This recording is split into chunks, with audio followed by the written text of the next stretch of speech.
morning. Welcome everyone to our webinar today. My name is Jason and my role will be to help you out with the technology. If you have any problems with your audio connection, first check to see whether your correct device is selected by clicking on the microphone icon in the bottom left-hand corner of your screen. And if you still run into troubles, simply send me a chat message by clicking on the chat icon, and I'll be here in the background to help you out with the technology as best as I can.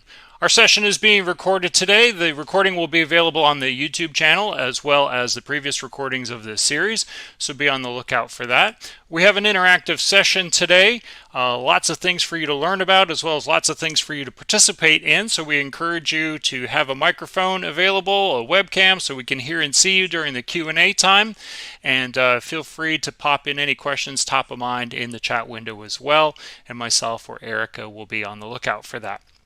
So, like I said, action-packed day, lot to cover today.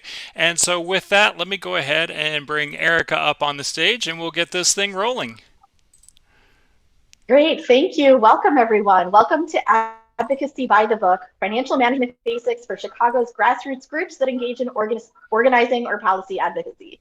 My name is Erica Spangler. I'm Senior Counsel and Director of Pro Bono Works for Chicago Lawyers Committee for Civil Rights.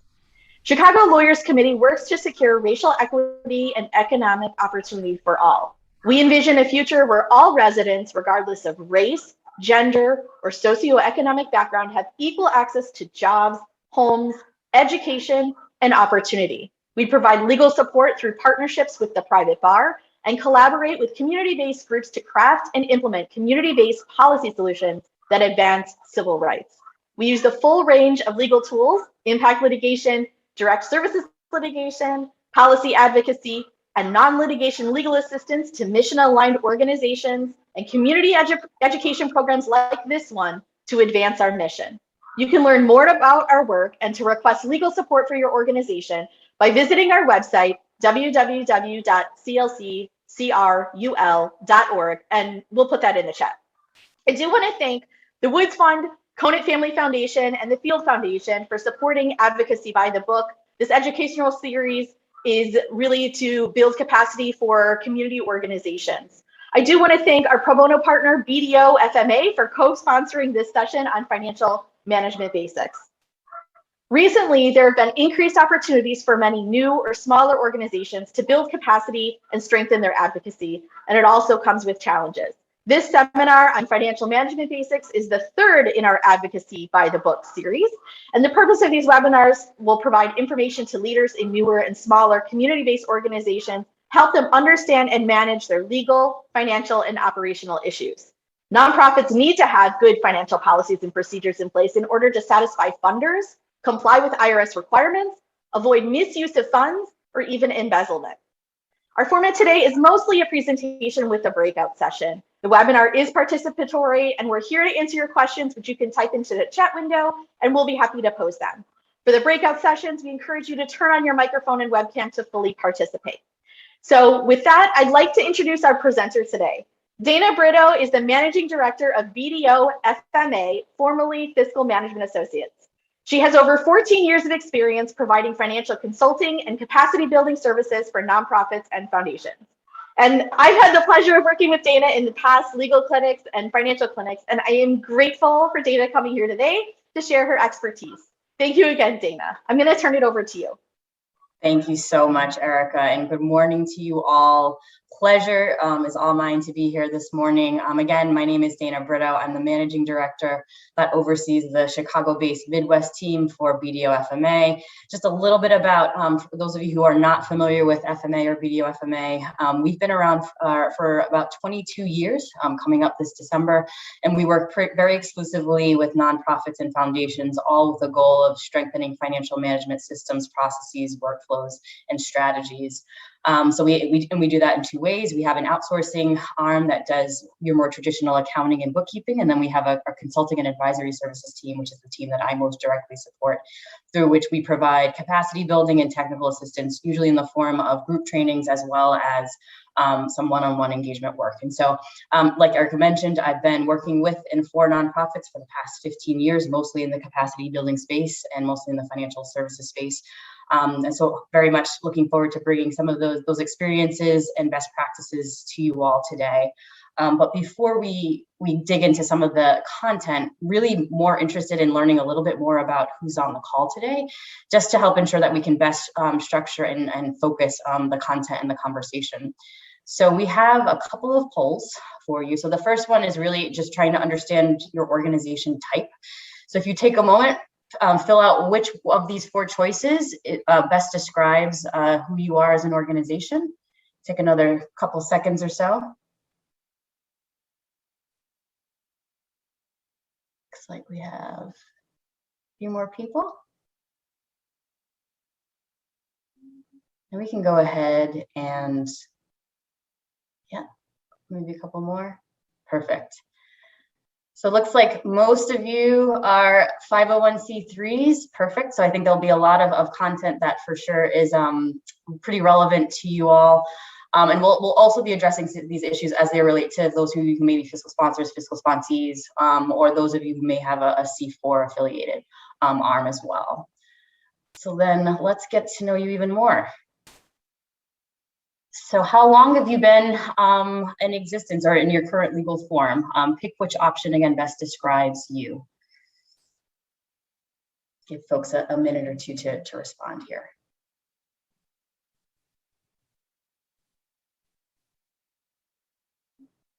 Wow, I have some long-standing groups. Fantastic.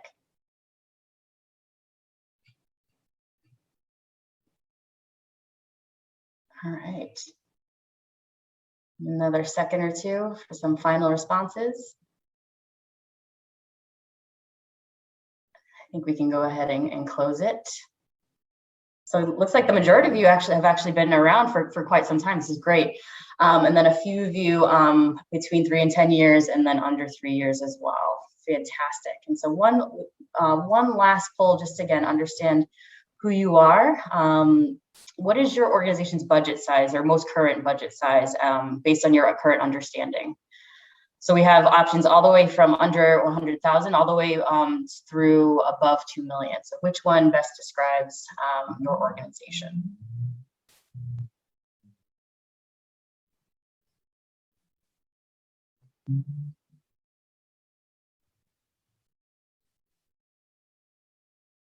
All right. We can go ahead and close it. Perfect. Yeah. So a lot of folks in between that $100,000 to $500,000 range, understandable. So again, I think there'll be a lot of, especially when we talk about budgeting and financial planning, a lot of good tips that will come in mind for all of you. But again, I think regardless of your budget size, I think a lot of this content is probably budget size agnostic and is really just more in the vein of making sure that from a compliance perspective, you're managing your financial function well, but also from a more strategic and how you're using finance to advance your strategic and mission-focused goals as well. So thank you for taking the time to share a little bit about yourselves as well.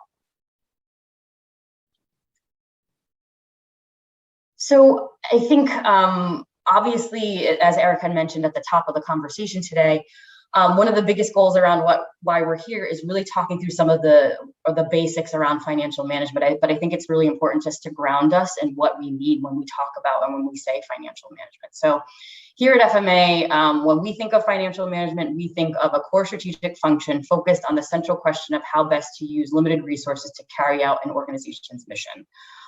So you'll note in that definition, obviously, our work with organizations around financial management systems and capacities is very much in the vein of making sure that from a compliance and a regulatory perspective, you have your steps and your systems and practices in place to meet those guidelines. But we see it as even more than just a compliance focused function. It's something that's very critical to ensuring that you are delivering on your mission and best utilizing resources that are often very limited in the sector. It's also a function that is not neutral by any means. I think people think of finance as something that's very objective. It's all about the numbers. But I think those of us who've been in the sector and worked in the sector for quite some time know that there's nothing that is further from the truth than that.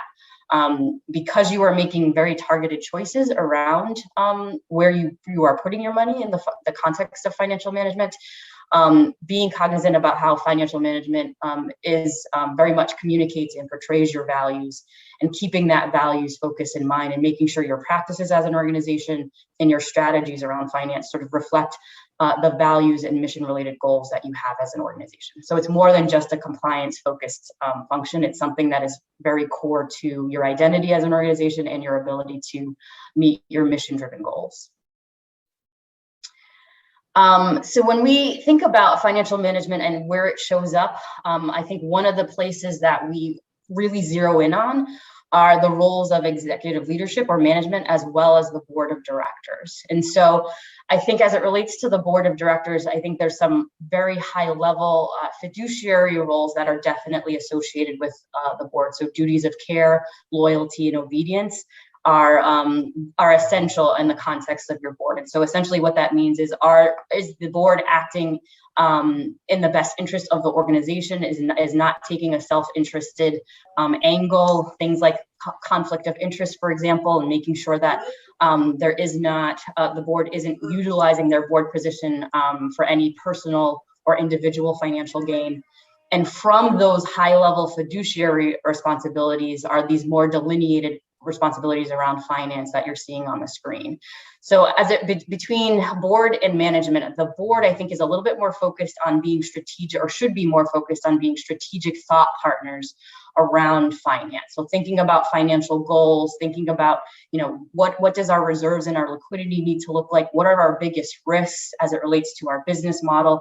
And really supporting management and thinking through those risks, but also those opportunities as an organization. There's ongoing financial oversight that the board typically institutes. So looking at financial reports, again, highlighting where things are on track, where things may be off track, and being a thought partner in terms of developing solutions to course correct where needed. And then obviously ensuring some level of compliance around the more regulatory nature or regulatory aspects of financial management. So making sure your 990s get done. For those of you who meet the audit threshold in the respective states that you work in, making sure that you're getting your audits done. And so again, sort of ensuring that is happening, and then reviewing the 990s and the audits when they are completed. On the management end, it's a little bit more, certainly you're a very key strategic thought partner in correspondence with your boards, but there's a greater emphasis, obviously, on the execution of that strategy. And as it relates to finance, there's a big focus on making sure that you are completing and submitting very timely financial information to the board and also to other external stakeholders as well. And then you're sort of leading the process of making sure that from an external and compliance and regulatory standpoint, things are getting done, and then giving the board an opportunity to review and chime in at the completion. So thinking of the board as like in the realm of finance, certainly overseeing compliance, but also being strategic thought partners to the management team, particularly in their role of executing and managing the strategy and operation requirements for the organization. And Dana, I did want to mention to everyone here that we have mini webinars on the board's duties, and it will cover what their overall strategic direction and financial responsibilities are. And those videos are on our website, so I'll put the links in the chat, but they're 5 to 10 minutes. Please share them with your board if you think that will be helpful. Fantastic. Great resource to tap into. Thanks for sharing, Erica.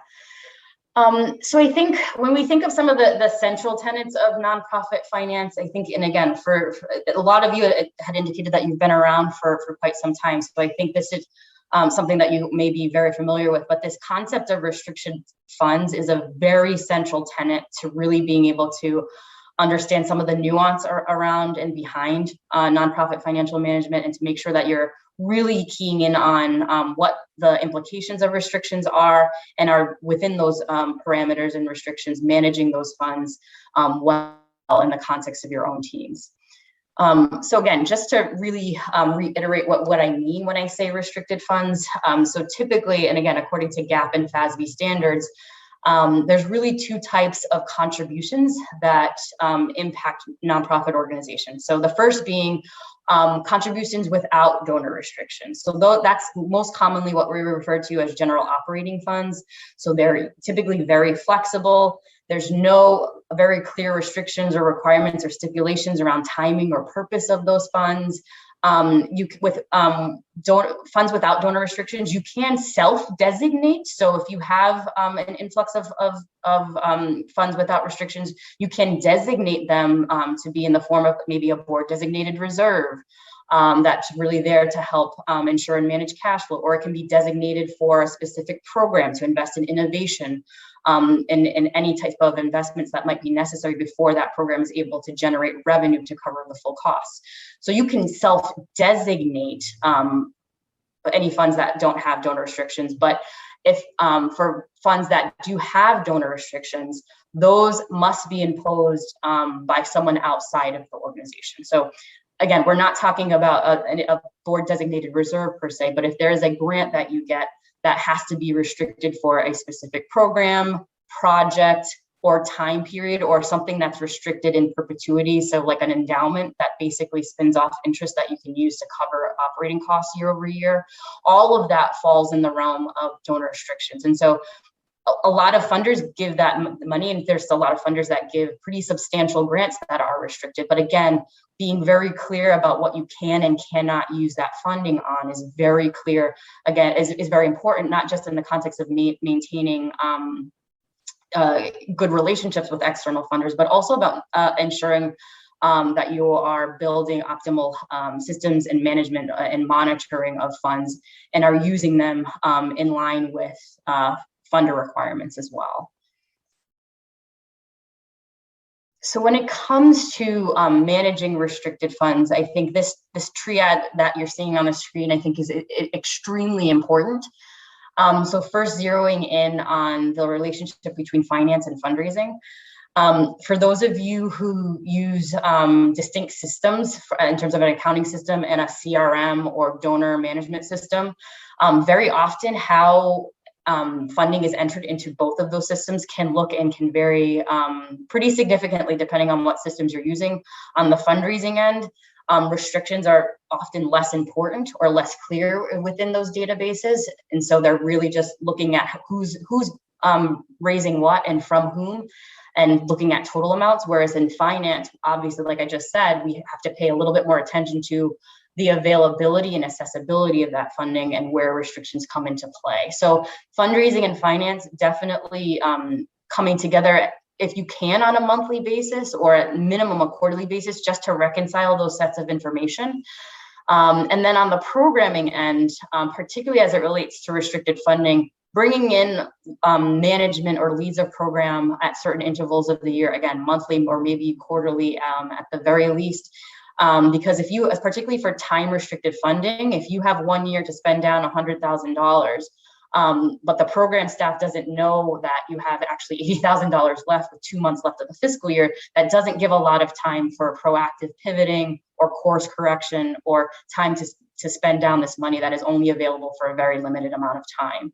So very often we recommend that organizations bring together, again, if not monthly, then at least quarterly, this triad of representatives so that you can ensure that funding is being spent down as it needs to. And then if it's not, being given or proactively identifying some solutions, whether it's either delaying certain deliverables or either facilitating or accelerating certain programmatic activities to the extent that you can within available capacity, to make sure that you are spending down money in compliance with the terms and the standards and the restrictions of your donors, for sure. So shifting a little bit into more, so that's, I think, restricted funding is very much an important baseline concept around financial management. But we want to shift a little bit more into how that might impact your strategy and your planning around financial resources, and therefore how that might translate or show up in your respective budgets as an organization.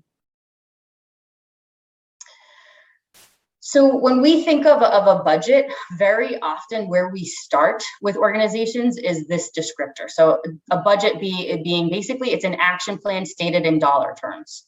So for those of you who have a strategic plan or strategic visioning or strategic priorities, basically your budget is the financial roadmap for actually executing and implementing those strategies.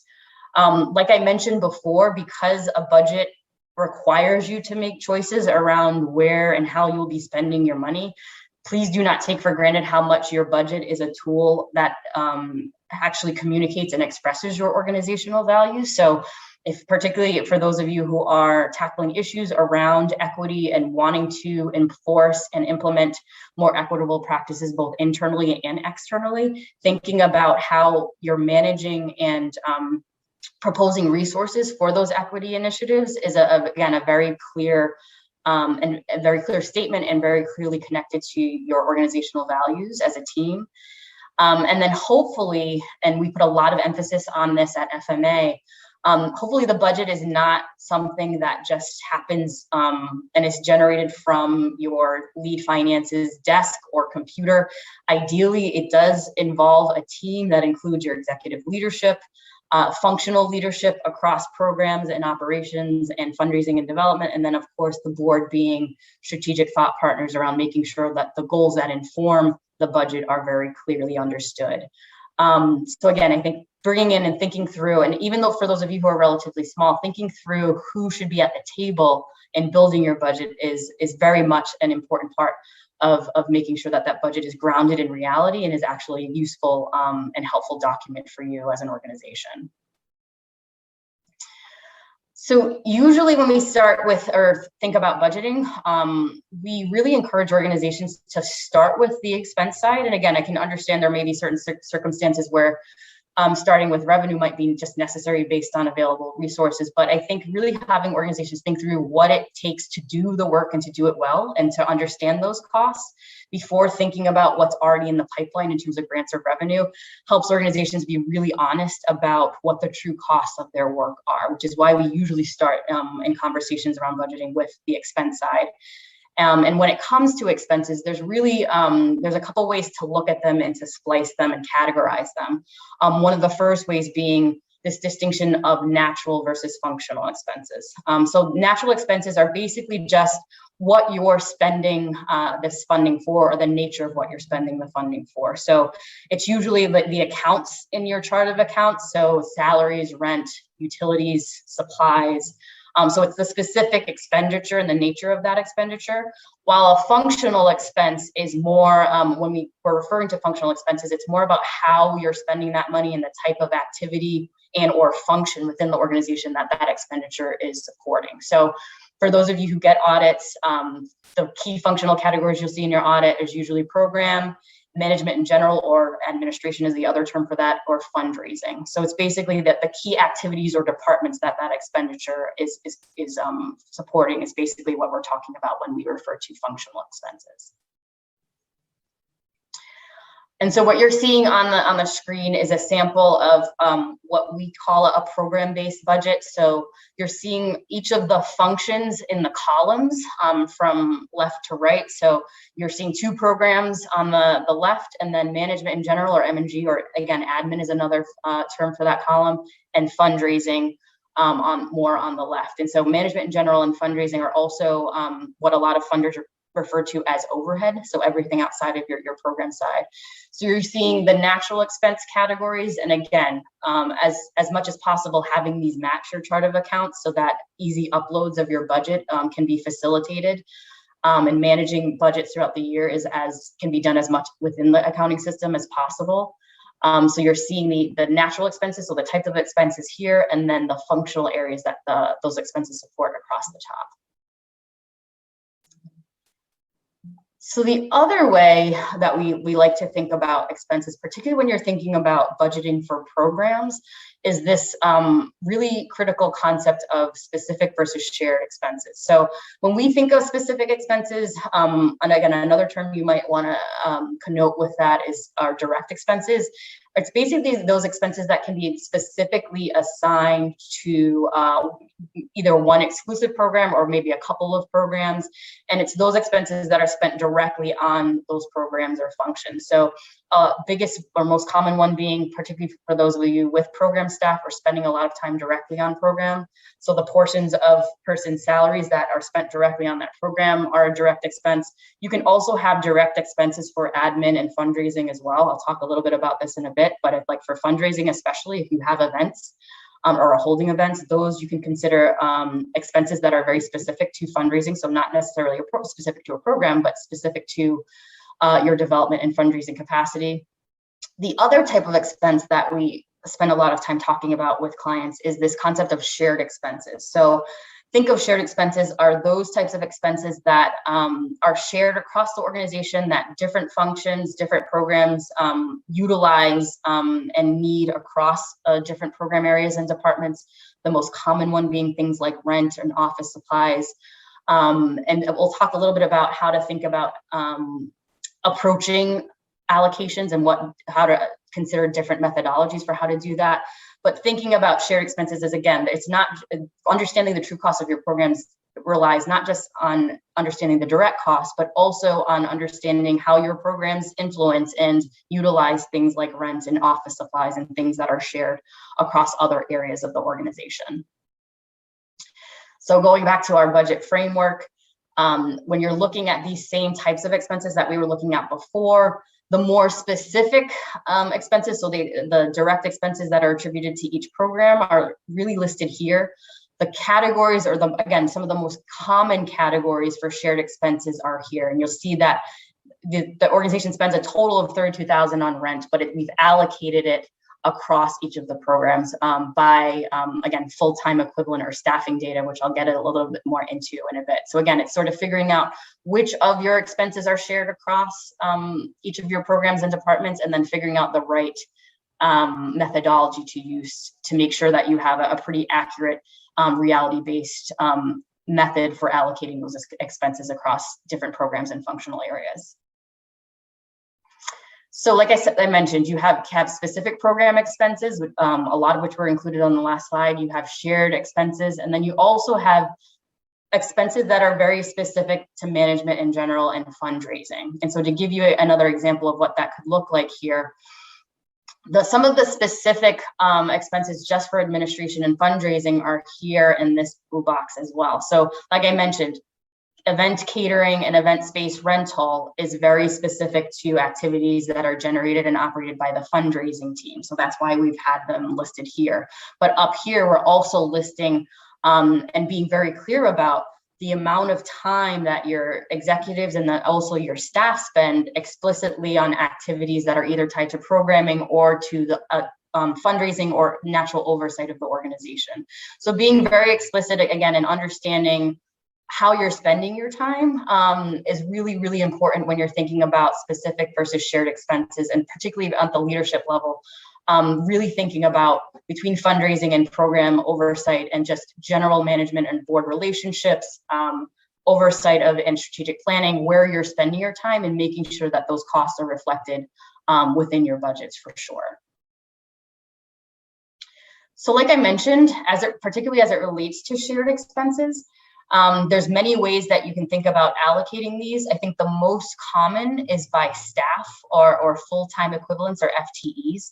So thinking about where your staff sit and using that as a percentage for allocating those shared costs. Particularly for those of you who have access to space, whether it's rented or owned. If there are programs or specific parts of or affiliations within your organization that more heavily utilize the space than others, then maybe thinking about space, something like a square footage ratio or percentage could be actually a more reality-based way for expressing how those resources are used and therefore how they should be allocated. The other way to think about potentially is in terms of your work with clients and your constituents and your communities. If there's a program that more heavily utilizes either space or resources, thinking of utilizing number of participants or percentage of participants as a basis for an allocation is something that you may want to think about as well. But again, I think it really just hinges on and depends on how your resources are used, and thinking through, among these three allocation methodologies, what makes the most sense. If things are generally shared quite evenly, something like a full-time equivalent percentage may work better. But if space or supplies or non-personnel costs are utilized pretty distinctly between programs or affiliates, then thinking about maybe it's a square footage uses or a percentage, participant percentage basis that might be most helpful to you as an organization.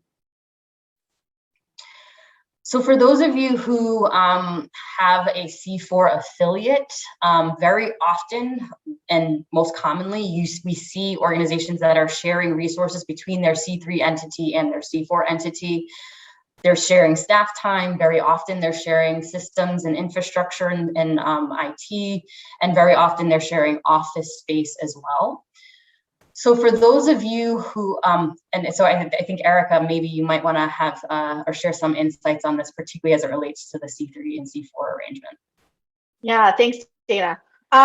Yeah, so we know that working with C3s, if it really makes sense for the organization to kind of take some of their advocacy activities, which are allowed in a C3, but perhaps they want to do a little bit more, that a 501c4 enables them to have an affiliated organization. There are some legal issues that we do want to make sure that we address when that happens, and most of the time we're doing this at the formation stage. But because there are changes in directors or leadership, we want to make sure that even down the road that we're still paying attention to some of these potential legal issues or compliance issues. So the first one is always, comply with the corporate formalities to make sure that we are ensuring limited liability. So most of the time when we have a C3 and a C4, they think of accomplishing their mission and their impact as if they were operating as one organization, but they are not. They're two separate not-for-profit corporations, and corporate law applies. And in order to ensure that we are maintaining that limited liability, we have to open up board meetings, one, and then close it, and then open up the next one, and then close it. Or if there's completely separate, maybe one or two different board members, we can address that. The other thing that we want to, just mention, and we can recruit pro bono counsel to advise organizations if you think that this is something where your organization may need specific legal counsel or pro bono legal counseling. And we can do anything on decision-making, governance, conflicts of interest, making sure that contracts between the two organizations are actually adopted appropriately. Please do contact us for that assistance.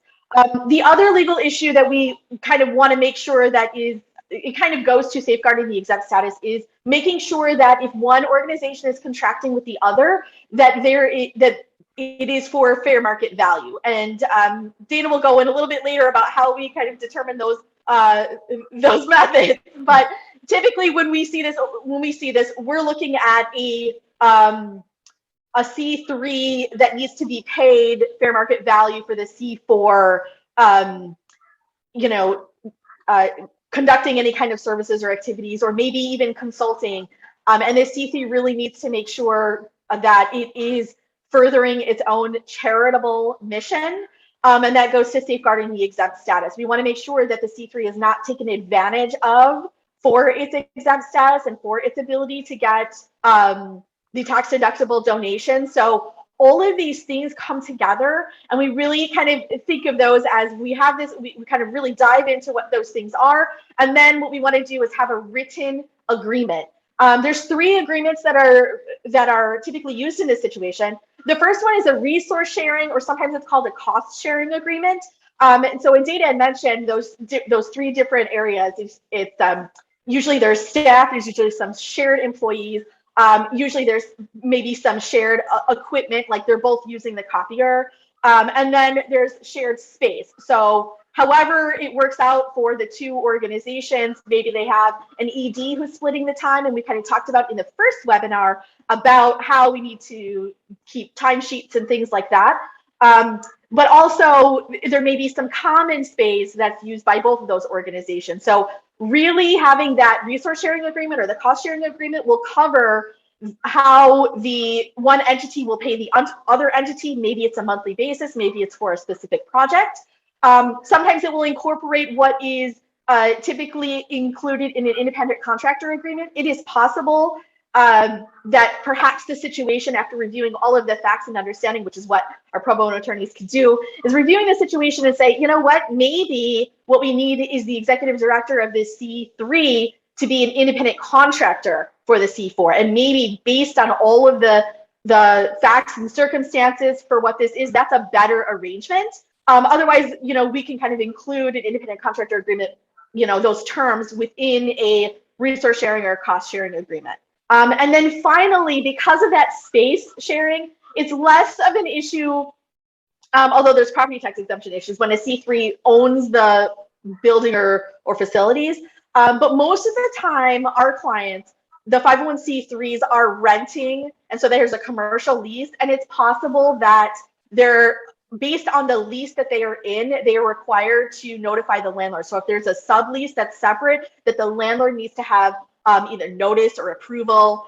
We want to make sure that we are identifying any kind of legal agreements or other third parties that need to be notified to make sure that both entities are able to operate or be in that space.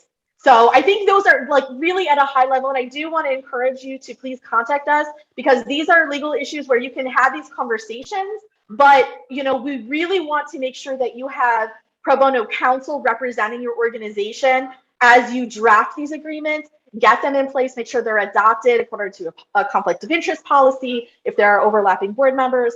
And so I just encourage you to contact us. And I'll put our inquiry form in the chat, which is the easiest way to contact us. So with that, I think I'm going to turn it over to Dana, because I know there's a lot of information about going through the allocation methods for this situation. So Dana? Yeah, thank you, Erica. Yeah, I think the point you made about having written agreements for this, I think is a huge one.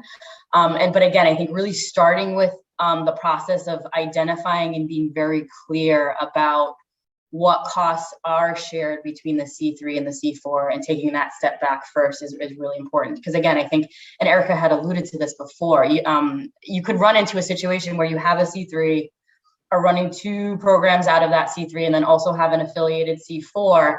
And there may be some of that space that's really exclusively dedicated to the C4, but then the ED has an office space, and that ED is obviously or quite commonly spending time between the C3 and the C4. And then you may have a common space that is shared across all staff of the C3 and the C4. So I think it really just depends on being very clear about and honest with yourself about how those resources are really utilized, figuring out, again, is it FTE, is it square footage, is it program constituents or percentages that really accurately reflects how those resources are being utilized, and based on how those resources are being utilized, determining and documenting that allocation methodology. And again, utilizing whatever resources that CLCCR has available for you, and whatever support to make sure that those agreements are clear and useful for you as an organization.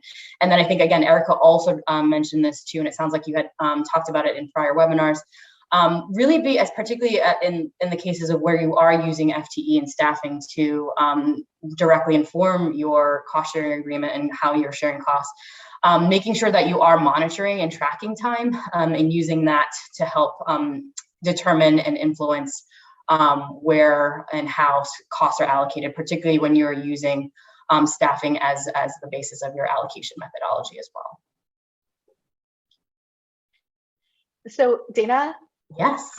Going back to, if we could walk through in more detail about that, kind of just a hypothetical example. If we've got, a 501c3 that has 2 programs, so they have to allocate according to those across those 2 programs, plus the financial and general and fundraising. And then you've got an affiliated 501c4 organization. Maybe they're just doing the grassroots or direct lobbying or whatever it is that they're doing that is appropriate for conducting within the 501c4. They share an office. The office square footage is exclusively used by one of the 501c4 staff, and then an ED who maybe splits the space between both organizations, and then the common space. Can you identify more concretely what those steps are? I think just that would be really helpful to say, like, we don't know where to start, Right. Yeah.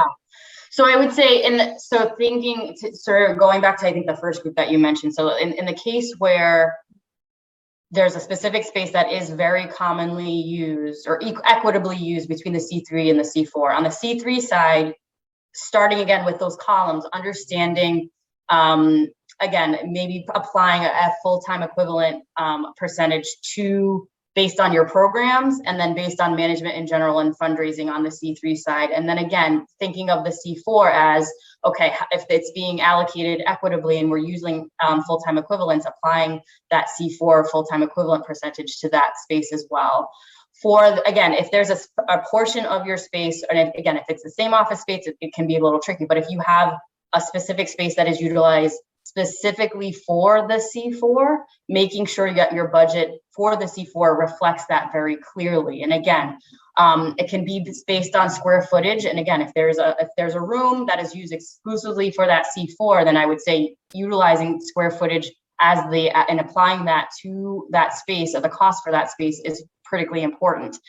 And then again, for the office space for the ED, for example, the ED is supporting the C3 and the ED is supporting the C4.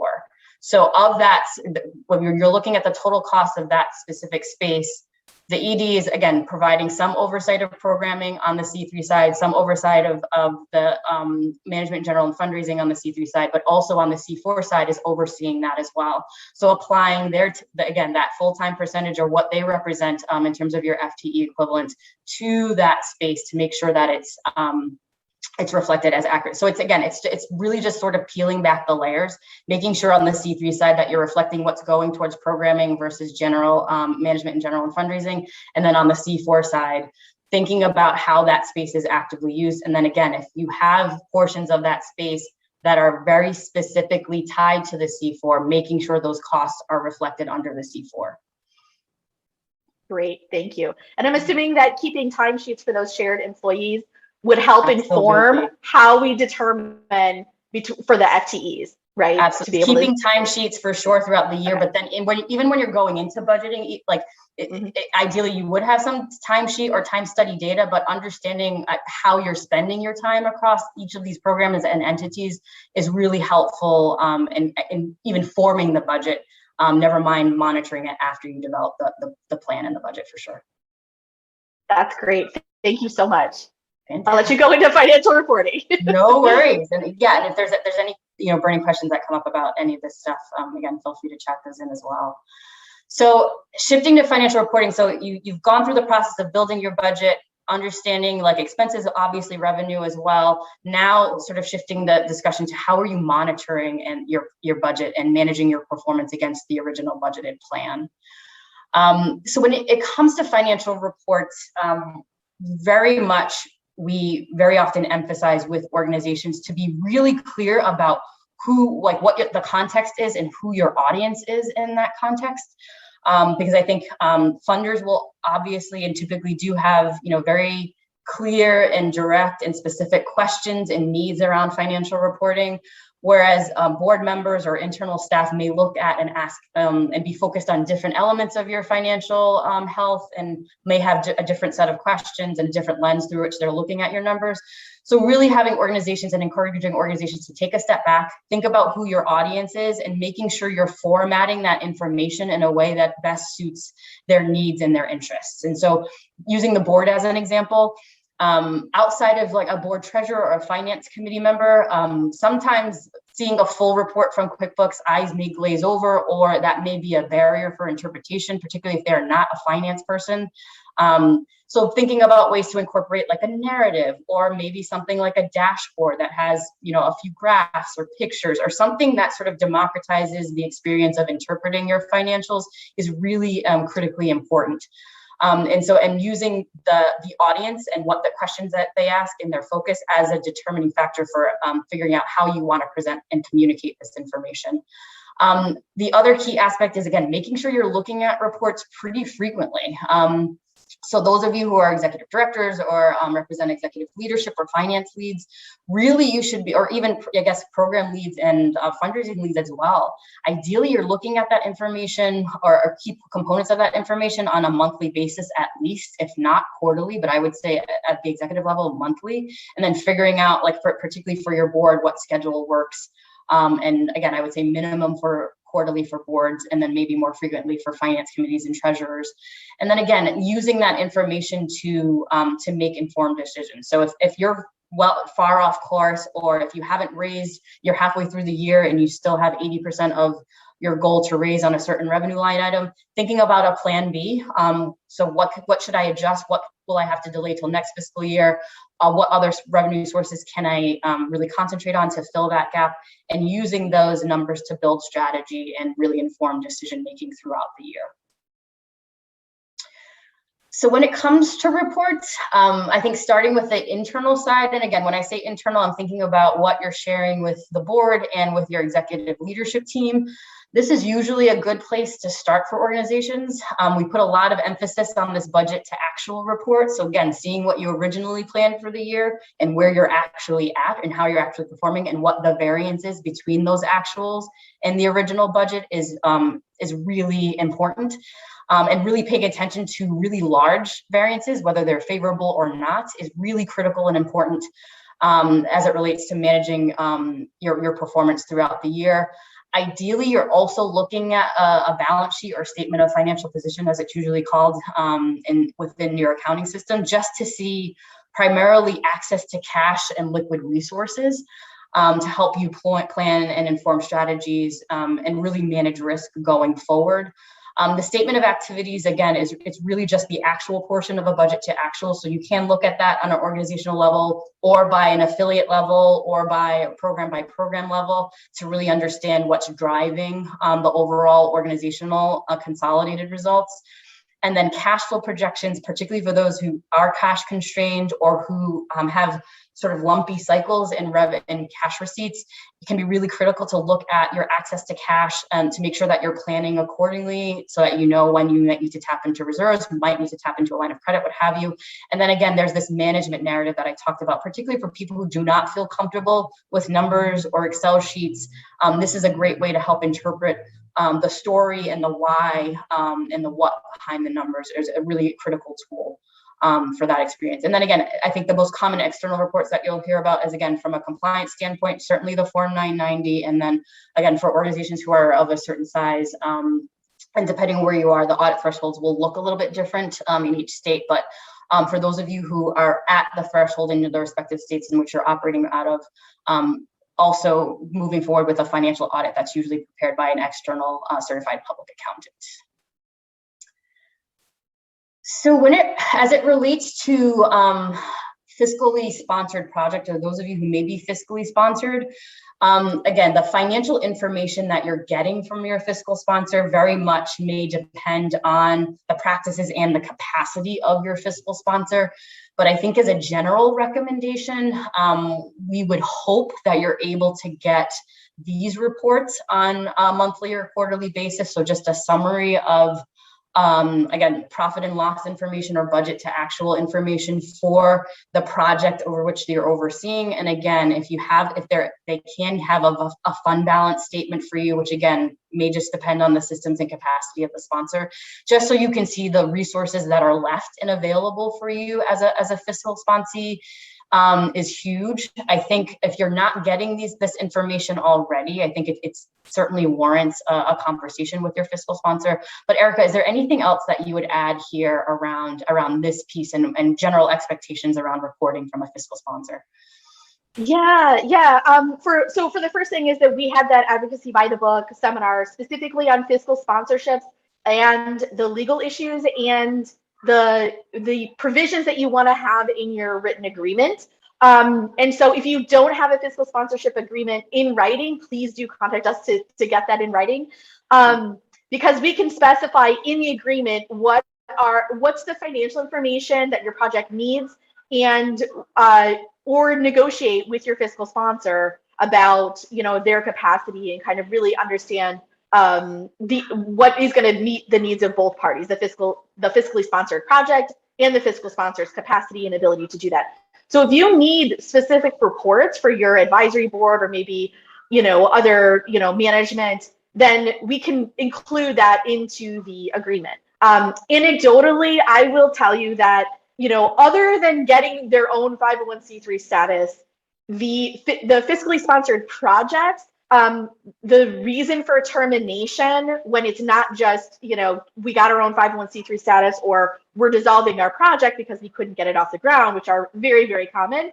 But when it doesn't work well, it's because the project doesn't get enough financial information, or worse, the project's finances or the funds for the project have been misused by the sponsor. And so I always say this, the worst thing is we're just using them for their 501c3. And we kind of talked about that in that earlier webinar, but this is the reason why we need these agreements to be so specific. And I will just put this out there, it's not ideal, but if you have to negotiate separation from the agreement, we can recruit a pro bono attorney to draft an exit agreement, and then we'll cover, the time that your project's funds can be returned to the organization or to a new fiscal sponsor. So if that's the situation, please do contact us.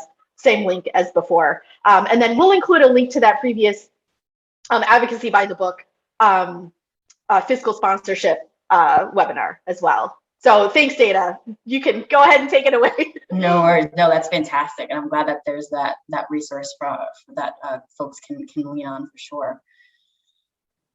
So I think just shifting, to the final area of financial management that I think is really key, particularly for any organization from a compliance standpoint, is really internal control. So again, shifting a little bit away from the strategy and performance management of that aspect of financial management and thinking about your systems, your policies, and your internal controls. And so what are we talking about when we say internal controls? It's basically the practices, the policies, and the mechanisms that you have in place to help protect resources from theft or fraud, and to help ensure that resources are being appropriately used in accordance with stakeholder expectations, as well as your internal standards and goals as an organization.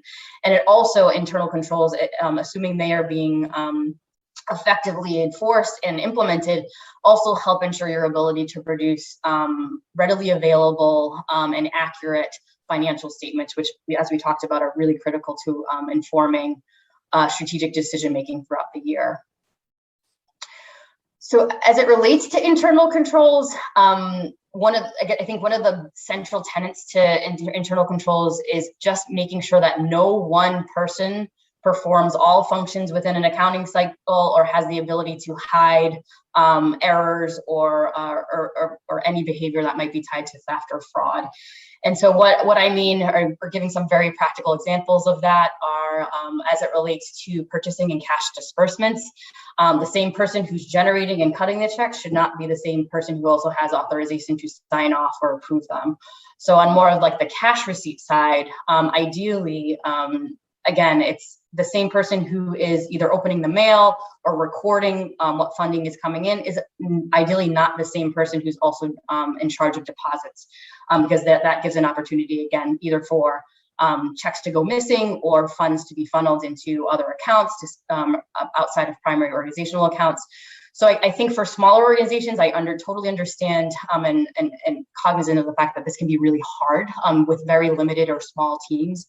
But I think particularly around cash receipts and cash disbursements, making sure that at least between key staff members and board members, particularly as it relates to approvals, that there's some level of segregation, just to make sure, again, that there's not just one person upon which an entire accounting cycle is dependent. And because in those cases, there is the risk of potential fraud or theft, and that's essentially what we want to try to avoid, obviously, within each of our respective fiscal units. And so these are each of the areas where controls should be in place. We talked a little bit about cash disbursements and cash receipts already, but even with payroll, really thinking about segregation of who's actually doing and executing payroll each month, and then also at a more executive level, for those of you who use a payroll service provider like a Paychex or an ADP, they can very easily generate what's called a change report so that you can see if there's any major changes from payroll from one period to the next. And so through that report, we've had clients who've identified, and unfortunately, ghost employees who were added to their payroll roster, or employees who had quit, 6 months ago, who were never taken out of payroll and therefore had 6 months of back pay that were sent to them. So it's utilizing, again, and any mechanisms or reports within your current systems that allow management, again, not necessarily having to go in line by line, but to highlight major changes from one period to the next so that you can proactively identify and monitor any potential instances particularly around fraud, for sure. And then as it relates to independent contractors, I think, again, having systems in place for, again, maybe for bidding for contracts that are over a certain amount, making sure that you're getting 2 to 3 successive bids, but then also have contracts in place for your contractors that stipulate what's they're liable for, what you're liable for, and making sure that using that as parameters for how money will be expended on those contractors going forward.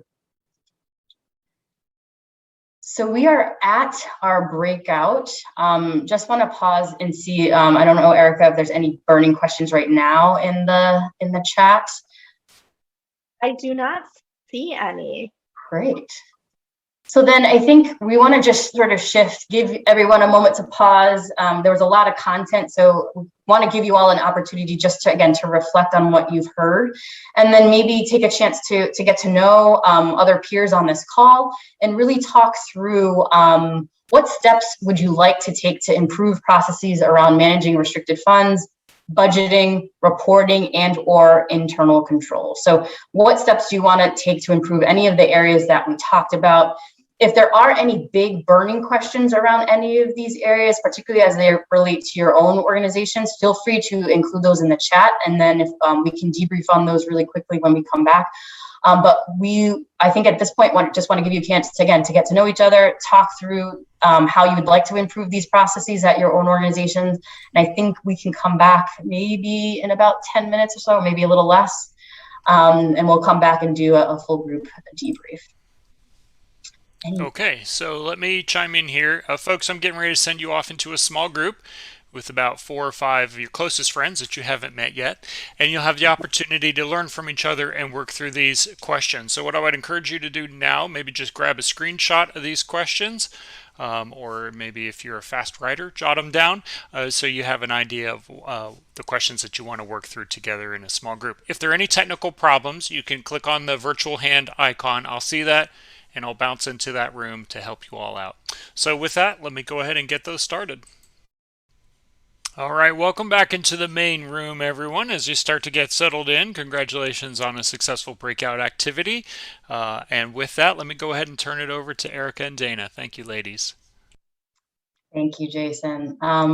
So I don't see any big questions in the chat right now, but I am curious to hear about what came up for folks in the breakout. So maybe 1 or 2 of you just sharing some general themes or reflections around some of the areas around financial management that you'd like to make some improvements in. So would be very curious to hear from maybe 1 or 2 of you around what came up in your group. So feel free to come off mute or chat something in. Any reflections I think would be really, really helpful to hear. I think, this is Marianne. I think it's more about internal procedures for the folks that we're talking, and how to make sure that, in our case, for example, a smaller organization, how we can keep track of expenses, and also assess what our budget, the right budget with allocating the expenses in the right way. Without being such a huge amount of time invested in it, and something that could be manageable for the future, at least for us. And also, when we have independent contractors, because we have to hire that way sometimes. So how we can make it easier for them, especially if they are coming from our base. And in terms of like their timesheets and their reporting protocols, in a way that is not precluding them from participating actively. Thank you, Maria. Yeah, really important. Yeah, I think that's really important considerations. It's, again, because I think, again, your time is limited.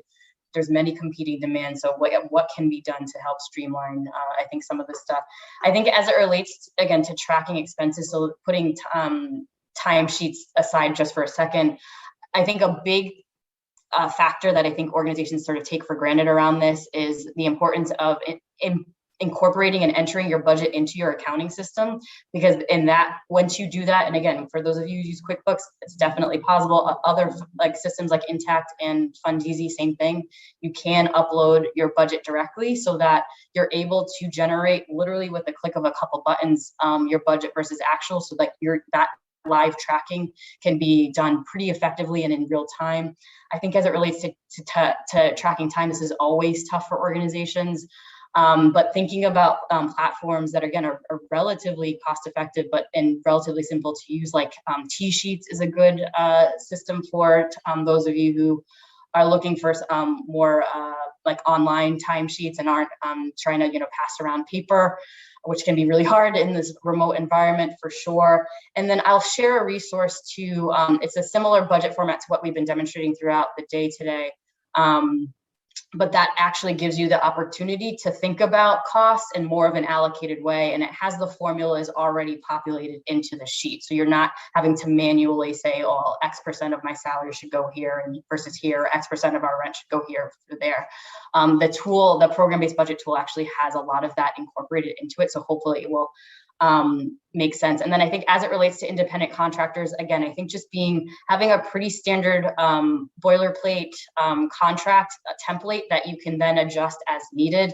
And then also being very clear and planning for what you need that person for, and understanding the cost tied to that time, I think is really key in making sure that you're managing people's time effectively as well. And then I'll take one more question just in the interest of time. It looks like Val, you have your hand raised.